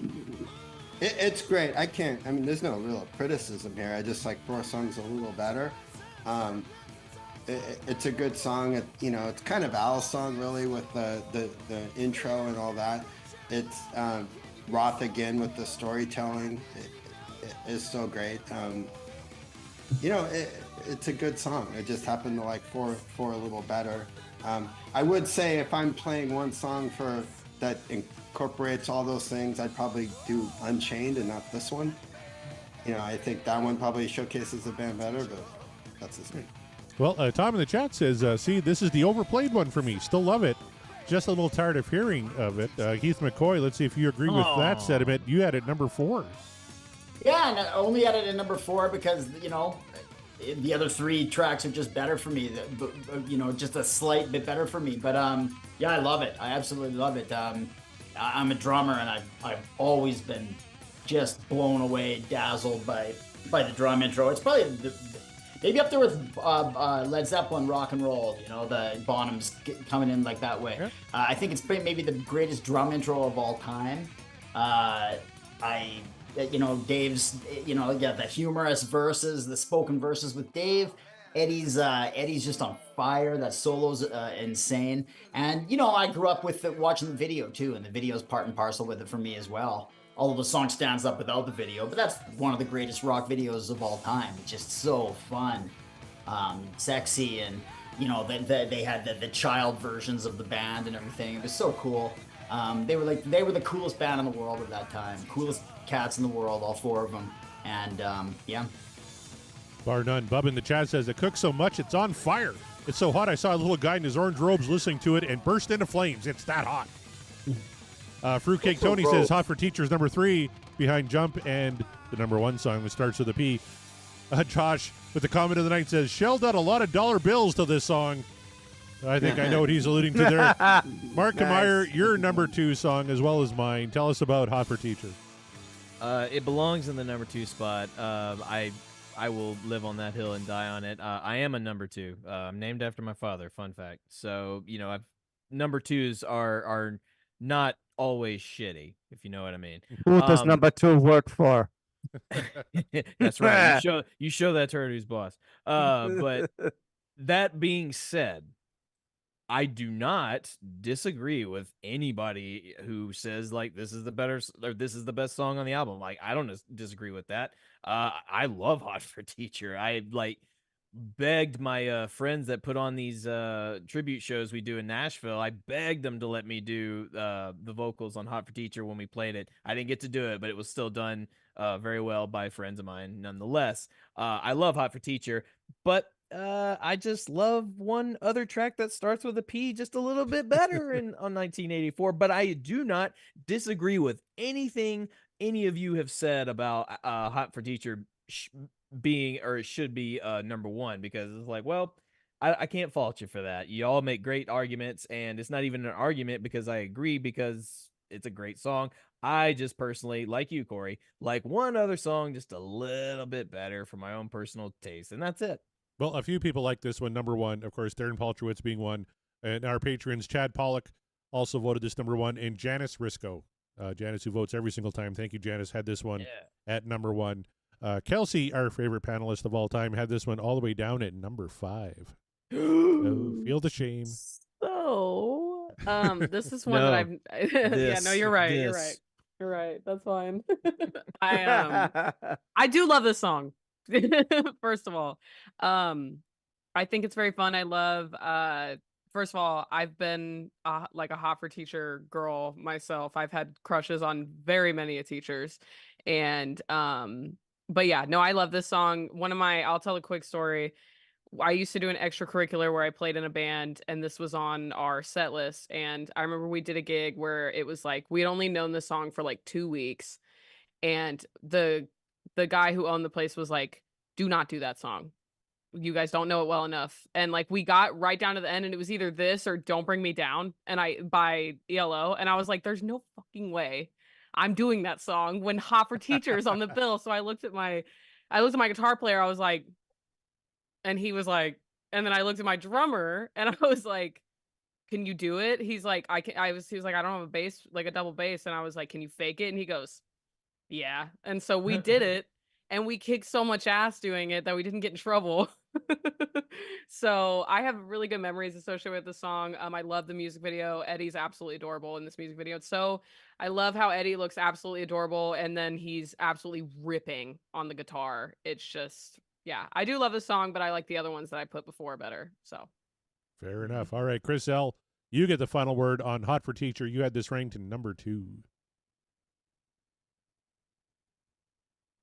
Yes, I did, and that would have been it was a coin toss for me between this and the top song. I will say that again, based on feedback from the other people on the panel, probably would have tipped it over up into number 1 for me, because if this song bumped an ELO song from a set list, it's all good for me. So that's what I'm saying. but yeah, it's got all the ingredients, the drum intro that sounds like an idling dragster funny car. It's just like the first time you hear it, you're like, nobody's ever heard that's the drum version of the intro to Mean Street. You're listening to it and you're like, what planet is this from? This is awesome.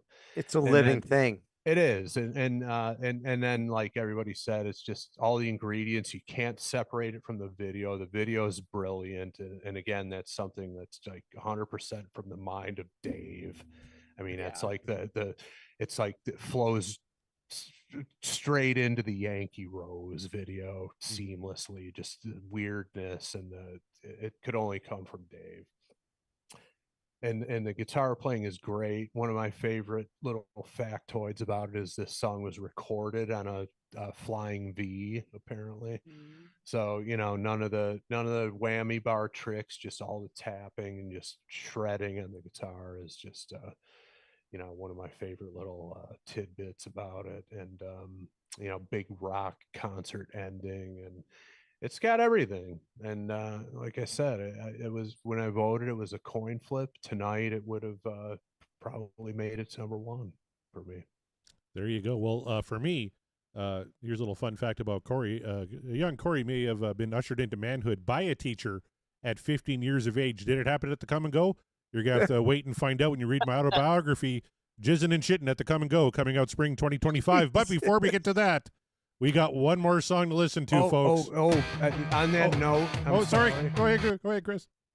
Sorry about that. On that note, I'm married to a teacher. And today was her graduation, and she's out drinking with her coworkers. So might get a little hot at my house tonight. There you so go. We'll see what happens. If I'm lucky. Congratulations to your wife. She made it through the year. Good for her. Nothing but respect for teachers. Exactly. Yeah. All right, let's get back to it. Number 1.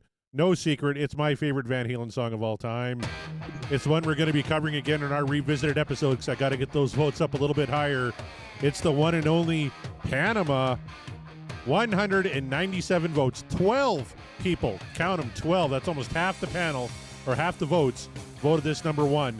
One person ranked this one 8th. He's not on the panel. That was Brett Parker from Dissect That Film, had this 8th. I'll be reaching out to him to find out what the fuck his problem is. The majority of people ranked this number 1. The audience, though, ranked this one number 6 back in the day. This is what I'm talking about. We got to get these numbers higher. 90.7% what dreams are made of. 9.3% the dream is over. This has got to be 95% or higher. I absolutely fucking love Panama. Let's start with Mark Kameyer, my brother from another podcasting mother. You also had Panama number 1. It hits in all the right places. Everything that one has said about the beauty of... Actually, Darren, what Darren said about the perfection that is Hot for Teacher in his mind, I would argue Panama fits that to a T. Maybe less on the comedic side that Hot for Teacher is, of course, but it's a it's a damn near, if not already perfect, just rock song. It really is. It's the quintessential Van Halen. At least it deserves to be in the top 5, at the most top 5 quintessential Van Halen songs. But I would also argue it is one of the quintessential just rock songs of the 80s, maybe even just rock songs of the 20th century. It's fantastic, man. And I know Panama might seem silly to some, and some people might find it overplayed, but to me, it just hits in all the right places. I never skip over Panama when it comes on. It is just absolutely one of the best that Van Halen has ever done. Some might even say it's the best they've done. So that's why I love it, and that's why it's number 1. Well, Jay Steyer agrees with us. This is the perfect Van Halen song. Scott Monroe also says, is there a better Van Halen song to belt out loud while driving? No, there is not. Darren Paltrowitz, you incorrectly put this one at number 3. Explain why you're wrong. Because I love I'll Wait when you hear those 2015 performances, as bad as Dave was on that last tour. When you watch Eddie play that, I that just made me love I'll Wait so much more. And Hot for Teacher is just the best song ever. Again, not the best Van Halen song, the best song ever. If you go into a bar that has a digital jukebox and you put on Hot for Teacher, maybe Panama will do better with the general crowd, but to the people who actually know what they're doing in life, Hot for Teacher speaks to everybody. I can't argue. I don't know what I'm doing in life. Heath McCoy, where did you have this one, my friend? You had this one number 2. Yeah, number 2. I think it's the quintessential Van Halen song too. I think probably maybe one of the best hard rock tunes of all time. I heard that Eddie, I think he was thinking AC/DC when he did the riff, and I can hear that. I think there's an AC/DC-ishness to it. Love the pounding kind of beat that Alex is doing coming in, and just that chorus. The chorus is just amazing. It's just grab you by the balls, shout along, hook that never leaves you. And it's just that powerful, and yeah, I love it. It's got the best hang in rock with the ain't gonna stop us now. It's got the best hard stop in rock at the end there. Scott Monroe saying, this is the Unchained Mean Streets knife fight all over again. If you weren't around for the Fair Warning show, there's a real battle between Mean Street and Unchained.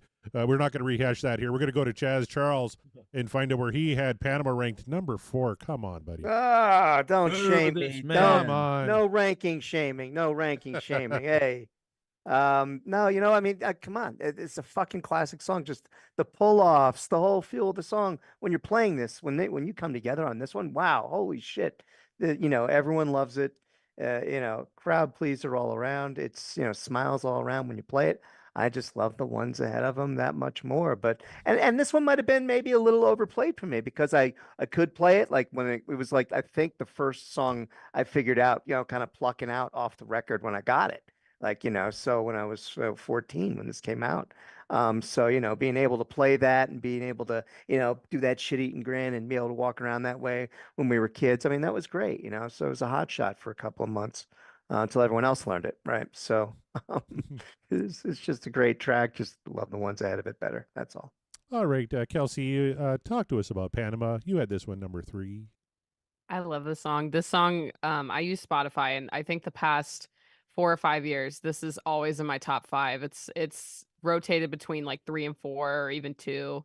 But yeah, this is one that I will never skip. Like I'm always in the mood for this song. But this was the first Van Halen song that I ever heard. I remember it was on a radio station in our old minivan, and my mom turned it up and she's like, this is one of the best songs you'll ever hear. And she's right. So, but yeah, that was my first experience with Van Halen. And so I'll always cherish this song.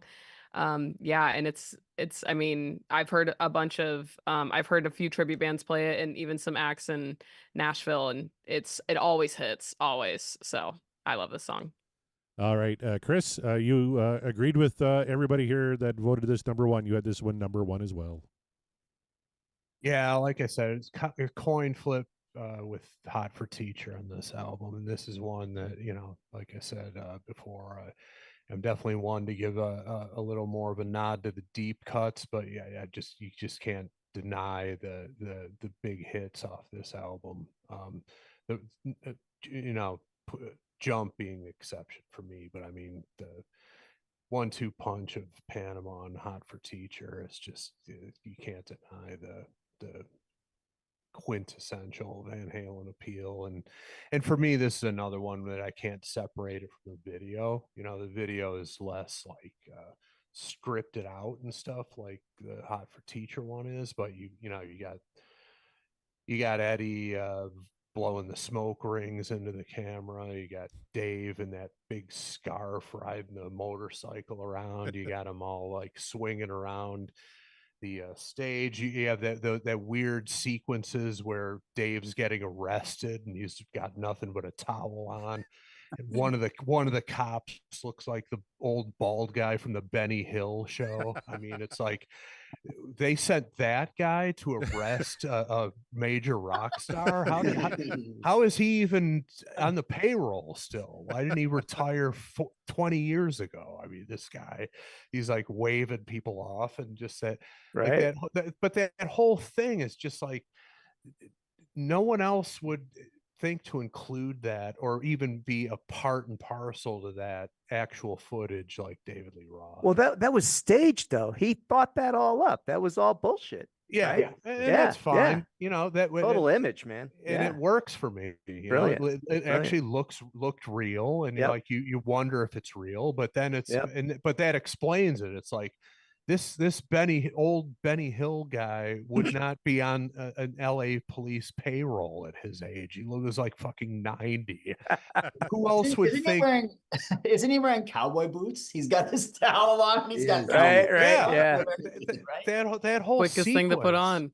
It's just like I would every time that video came on, I would look forward to that. Be like, what is going on here? How is this? Why did they put this in the video? And I'm so glad they did. And it's just I can't separate the two. Just like Hot for Teacher and just again quintessential top of the heap Van Halen. Which for that to come out on the last album, well, the second to last album of this lineup. Until much later, obviously, but of the original 6, this being the swan song album, for it to have that 1-2 punch on there, they went out on top for sure. Absolutely. Tony You're Griggs is right. like That video clip is like etched in my mind like the Lee Harvey Oswald getting shot. Yeah, exactly. I thought it was real. Like I was 10 years old. I thought, oh my God, they got footage of him getting arrested. And Tony was with me. We all believed he was getting arrested. Well, but I also thought that when I saw Van Halen in '82 that somebody threw a penny at him. That's never happened before. You know, it turns out he said the same shit every night. You know, but when you're first seeing it and you're consuming it in real time, you're like, this is real. This is weird. This is awesome. All right. Yeah. When he forgets the lyrics to Romeo's Delight every fucking night, right? Yeah, exactly.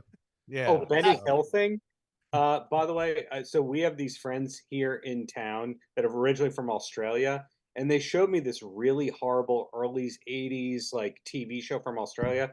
Paul Hogan, aka Crocodile Dundee, he had a sketch comedy show in Australia. Oh no. Like Benny Hill. Has anyone seen this train wreck, horrific train wreck of a TV show? Oh, I got to look that up now. That would be awful. That sounds really bad. It's like all those like fast forwarded chases where they're trying to get the towel off the woman in the middle of the park. All right. That footage would probably get you canceled these days because he's getting carried out of there by the cops, and there's a woman on the side that looks like she's been somehow, but it wouldn't go fly today for sure. Always entertainment back then. I don't know. Tony Griggs says, I've seen an episode. It was horrible. That's all I need to hear. I'm not going to look it up now. Bubba says, I like pound cake and big fat money. Well, guess what, my friend? We're going to be ranking Balance sometime in July. So stay tuned for that. Josh says, Coke and Vegemite. What could go wrong? Apparently everything by the sounds of it. I just want to go through the 12 folks smart enough to put this at number 1. Myself and Mark had number 1. Scott Monroe. Per Leneker, one of our great patrons, had this number 1. Jeff Brewer, Tom Armbruster had this number 1. Greg Zito, Matt Lacoste, Josh in the chat had this number 1. Of course, Sean Geek from the Sean Geek and Fast Rap podcast had this number 1. Eric Senich had it number 4. Kevin Brown had it number 2. Panama, Jeff Fisher had this number 1. Brad Gould had this number 1.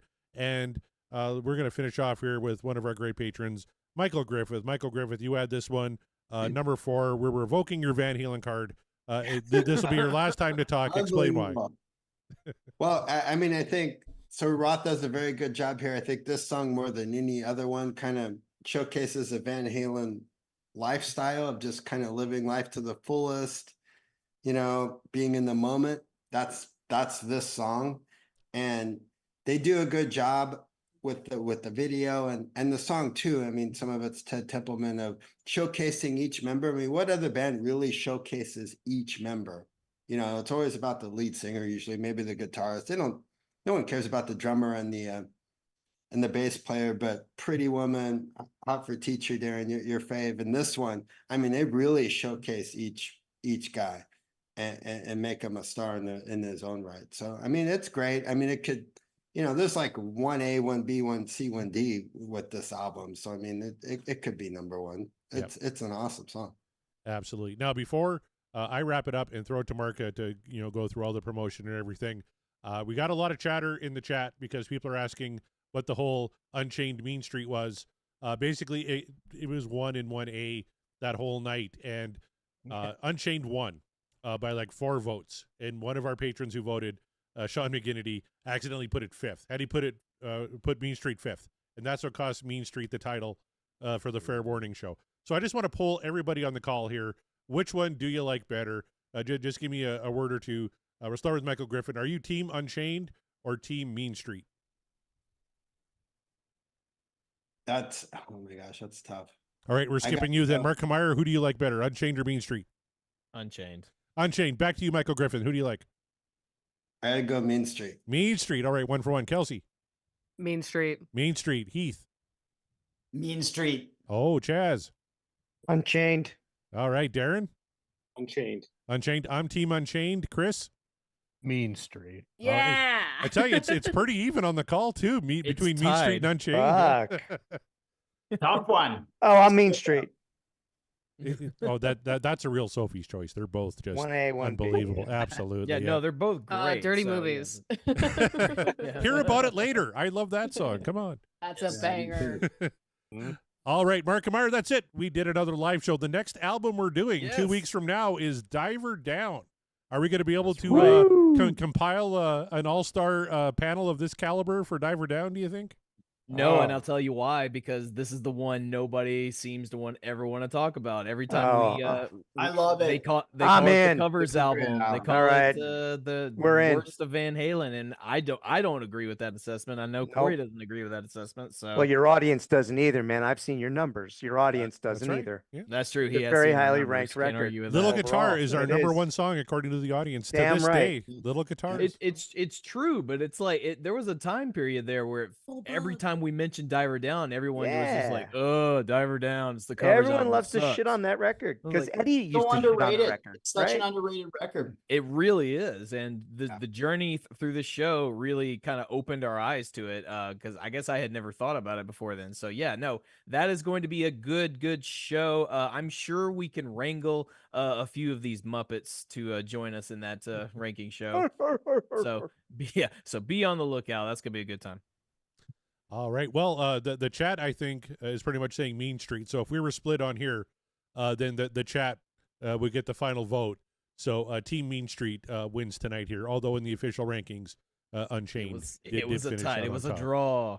Very, the very record close. show. By far the closest between 1 and 2 that we've ever had was between Yes. Unchained and Mean Street. So, all right, Mark, let's wrap this thing up. Just want to give a huge shout out to all of our panelists here. Thank you so much for being a part of this. Michael Griffith, where can people find you? What you got going on? Just, hey, at Mike S. Griffith on X and Instagram, whatever, Talk Van Halen. Thank you for inviting me. Love being a part of it. Always a pleasure. Everyone's fan favorite, Kelsey Van Halen, with the most controversial list of all, because like I don't get it, but hey, it's not for me to get because it's your list and it's awesome. And we always appreciate your perspective here. Tell the people where they can find you, what you got going on. To be fair, I don't To know how be many fair. women you guys have that talk about songs, like even in your fan base, but it's nice to have a perspective from that because I look at the songs just a little bit differently. Mhm. But yeah, Kelsey Van Halen on Twitter, on Instagram. Yeah, that's where I'm at. Thank you for having me. I love being here always. Anytime. Spread the word, get more of the ladies listening to the show. You know, we like diversity around here. Speaking of diversity, Chaz Mataz. Oh, Chaz Charles. You're Speaking of diversity, really with See this what I guy? did there? Please, you're the one of the busiest people in the podcasting sphere, so please let the people know where they can find you and what all's going on. Oh, well, I'll tell you what's going on. Man, Rush Rash, of course, at the Rush Rash podcast. Come visit us. Talk about Rush, Canada's best export as far as we're concerned. And then we've got this regarding series, and really we're just wrapping season 2 now. And later, I think next week, actually, our panel episode is going to drop where we've got a panel of distinguished guests, some of which you may know from your own ranks in your audience out here. Kevin Brown, Scott Haskin. We've got a cavalcade of stars joining us to go over the Dark Side of the Moon Redux as a kind of capstone. And then, as you said, we're launching season 3 regarding Van Halen 3 with you boys. And I think that's coming up in the middle of June, right? So, yeah, looking forward to being so hardly working. Always a pleasure to get your perspective and sometimes just try to figure you out, Chaz. Thanks for having me. Thanks for having me. But whatever happened to Heath Murphy, I don't know. But Heath McCoy joined us on the rankings list, and he was such a good sport, and we appreciate you, man. Let the people know where they can find you, what you got going on. Well, I always pump my book, Pain and Passion, The History of Stampede Wrestling. Related to that, I've got an article that I'm real proud of that is online right now at about the 25th anniversary of the death of Owen Hart. For anybody here who's a wrestling fan might be interested in that. And I think just, Google Owen Hart and Calgary Herald or Owen Hart, Heath McCoy, and it'll come up. Darren, thanks for the shout out on the old David Lee Roth interview I did from 2003. I'll put that up on the Discord so people can have a look. It's fantastic. Excellent. Absolutely it is. All right. And who am I missing? How could I forget? I didn't forget. It's just I like to build up the anticipation. Chris L, man, thank you so much for being part of this. Once again, we love having you show up for these rankings and giving us your perspective. So let the folks know where they can find you, what you got going on. Yeah, for sure. Thanks for having me. And then I'll just do a little spoiler alert for the Diver Down episode. Dancing in the Street will be 12 for me. So you can just put that down now. Okay. And it won't be changing. It won't be changing at all. I can assure you that. But no, I'm one of the 3 hosts of Pod of Thunder, podofthunder.com. We're still plugging along. We got an episode 561 coming out on Monday, and it's just still doing our thing. It's still fun to talk about music like we did here tonight, and I just love being a part of the podcast community, whether you're a podcaster or just a listener or a patron of a podcast. Just the whole thing is really cool to me. It reminds me of being in bands back in the day with a lot less work and a lot less late hours involved. So it's definitely more my speed these days. So everybody involved in podcasting, keep it up, and I'm just glad to be a part of it. Absolutely, well said, and I definitely agree with you. You're also less drama than in the music scene than fewer drummers to deal with. Fewer drummers, yeah. Drummers are dead. But we could not very well do a ranking show featuring the David Lee Roth era without the man who wrote the book on him, Darren Paltrowitz, joining us once again on the show. Always a pleasure. Always enjoy your perspective on things. Even if Hot for Teachers, not the greatest thing in the world, but it is awesome. And it is an awesome song, and I'll let you stand by it. Please let everyone know where they can find you and what you got going on. Hey, before I plug myself, Chaz, if you ever do an episode on Pat Boone in a metal mood, I'd love to be. Oh, for that one. But You know what? Yes, that's regarding Pat Boone's metal experience. I love it. Loved Writing it. down. And I interviewed Pat Boone, but we'll talk about that another time. Paltrowcast with Darren Paltrowitz. It's my TV show, podcast, all that. You can see it on YouTube, Spotify, et cetera, et cetera, et cetera. The DLR cast, we're going to have another episode out within the next couple of days where we talk about David Lee Roth's continued falling off the ladder of humanity.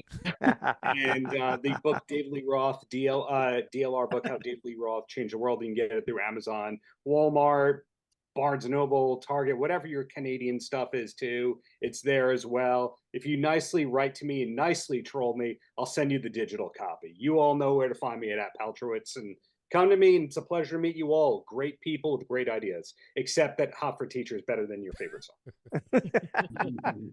But it is a great song indeed, so can't fight against it too hard. Corey, that's it, man. Another one in the books, another showdown, one more album gone. We inch ever so closer to the end of the road for now. That's right. We do have our season 4 plans kind of set. Actually, there was a real battle going on. We were doing the vote for which Mikey / Mammoth / Gary album would go on the wheel for the next season. It's a tie. Oh, So do we forego the fourth option and just put both on next season's wheel? If we do, that means the first Mammoth WVH album goes on along with Extreme 2 Pornography. I think we might have to do that. I think so too. Both they both the poll finished in a dead heat. So if that's the case, that means next season we're covering Eat 'Em and Smile, Sammy Hagar's Marching to Mars, and then Extreme 2 Pornography and Mammoth WVH, the first record from Wolfgang Van Halen. So that's going to be a fuck ton of fun. But before that, we got a few more shows to get rid of. Next week, it's our Patreon show, Mark, if you remember. We're going to be doing our revisit episode. I'm throwing up Panama to be revisited. I believe the patron poll right now is leaning towards 5150 to get a revisit and hopefully a revote. And Mark, you still have to pick yours. So don't announce it here tonight, but you got a few days till next Wednesday to pick. Yeah, I know what it is. You know what it is? I won't, Okay. Since you said don't announce it, I won't. So we'll just we'll wait for it. But I know what it is. Perfect. And then on June 7th, we're right back here on a Friday night. We're doing it live. Diver Down. Hopefully we'll have another all-star panel for you. Everybody here, of course, is invited. We'll have some new patrons on as well to talk about the what a lot of people consider the filler album in the Van Halen catalog. We'll find out if that's true or not. Remember, our number one song, according to the fan poll, is from that record. So we'll get to talk a little guitars. All killer filler, pal. It's all killer. We shall see. We shall find out. Best fucking cover band in the world. Absolutely. There you go. I mean, not an untrue statement, but a little bit more. It's a little more complex than that. I think we would all agree. But we're getting ahead of ourselves. We'll save all of that conversation when we discuss Diver Down in its entirety. You heard it, June 7th. All that. Stay with us, guys. We're not done with the show quite yet. There's still some shows left to come. Head on over to podcastwillrock.com. You'll find links to all of our socials. Our merch store, get you a shirt. Apologies to Gary's shirt because you know how I want the army to grow and it's just funny to me. So get you a shirt. It'll be fun.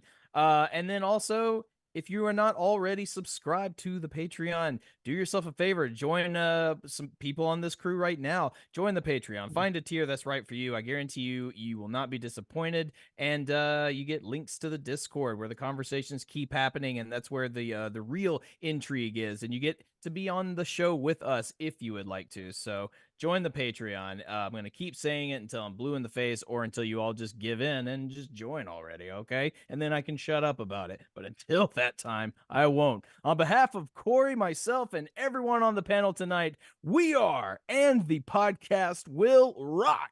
And we will rock you later.